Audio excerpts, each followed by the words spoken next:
Asian games के 11वें दिन archery के कंपाउंड इवेंट के मिक्स डबल्स में मिले गोल्ड ने नया इतिहास रच दिया। नमस्कार, आप देख रहे हैं न्यूज बाइस्कोप और मैं हूं राकेश रंजन। एशियन गेम्स के 11वें दिन भारत ने आर्चरी के कंपाउंड इवेंट के मिक्स डबल्स में गोल्ड मेडल जीता। दरअसल ज्योति वेन्नम और ओजस देओतले की जोड़ी ने यह स्वर्ण पदक जीता। यह स्वर्ण पदक खास है क्योंकि इसने एक नया इतिहास रचा है। अब आपको लग रहा होगा कि गोल्ड तो बहुत सारे आ गए, इनफैक्ट ये 16वां गोल्ड था, तो इसमें खास क्या है? तो आपको बता दूं कि खास ये है कि इससे पहले तक एशियन गेम्स में पदकों के लिहाज से भारत का जो सर्वश्रेष्ठ प्रदर्शन था वो 2018 में आया था और तब भारत ने एशियन गेम्स में 70 मेडल जीते थे। लेकिन ये जो तीरंदाजी के मिक्स डबल्स में ये गोल्ड आया है ना, ये इस एशियन गेम्स का मतलब कि 19th एशियन गेम्स का 71वां पदक है। तो अब जो है ये नया इतिहास लिख दिया गया कि जो भारत का बेस्ट परफॉर्मेंस है मेडल्स के लिहाज से वो अब 2018 का ना होकर 2022 का होगा।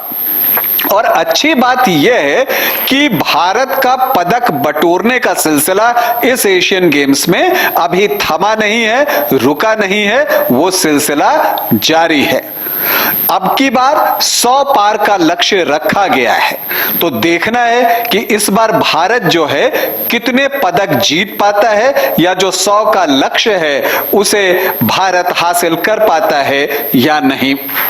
वापस लौटते हैं तीरंदाजी की इस स्पर्धा पर, जो कि आर्चरी में कंपाउंड का इवेंट था और उसमें मिक्स डबल्स का फाइनल था।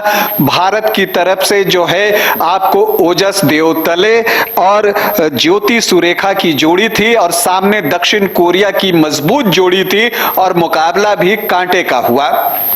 अगर एंड 1 की हम बात करें तो पहले एंड के बाद जो है भारतीय दल ने 1 अंक की बढ़त बना ली। भारत के स्कोर रहा 40 और दक्षिण कोरिया का 39।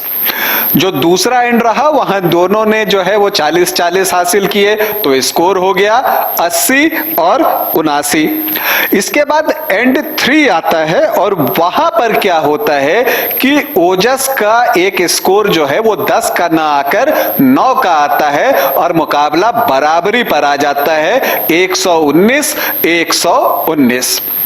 तो यहां पर जो है धड़कनें थोड़ी तेज हुई थी कि अब आगे क्या होगा, लेकिन जो एंड 4 था वहां पर अगर हम बात करें तो जो भारत है और जो ज्योति सुरेखा और ओजस देओतले की जोड़ी है उन्होंने जो है पूरे 40 अंक अर्जित किए और जो वहां पर जो दक्षिण कोरिया के बड़े तीरंदाज थे वो 1 अंक मिस करते हैं, उन्हें 9 का स्कोर मिलता है और भारत जो है 159-158 से जीत दर्ज करता है और ऐतिहासिक गोल्ड मेडल हासिल करता है, क्योंकि इस गोल्ड मेडल ने भारत के पिछले बेस्ट को जो है वो रिकॉर्ड को तोड़ दिया है और अब एक नया जो है आपको इतिहास लिख दिया गया है। और अब पदकों के लिहाज से भारत का जो बेस्ट प्रदर्शन है वो अब ये इस 2023 एशियन गेम्स का हो गया है और इसमें अभी और पदक आने बाकी हैं।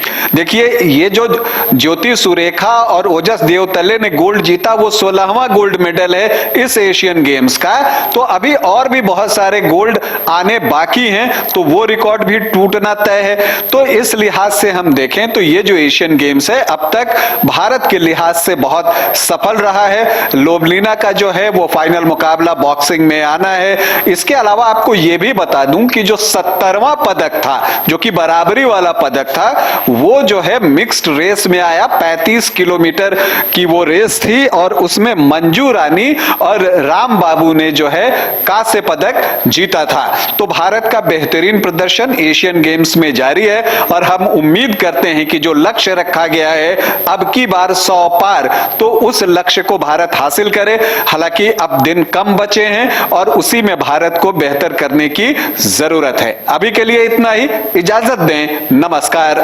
IIT जी नीट एस्पिरेंट्स के सपने को पंख देने आ गया है कंप्लीट सॉल्यूशन इंस्टीट्यूट। यहाँ है smart classroom, 1-to-1 doubt clearing session, ask the expert, video solution और भी बहुत कुछ। मतलब हम करेंगे आपको गाइड, बनेंगे आपके mentor. Foundation classes from class 6 onwards for your bright future. Visit complete solution institute.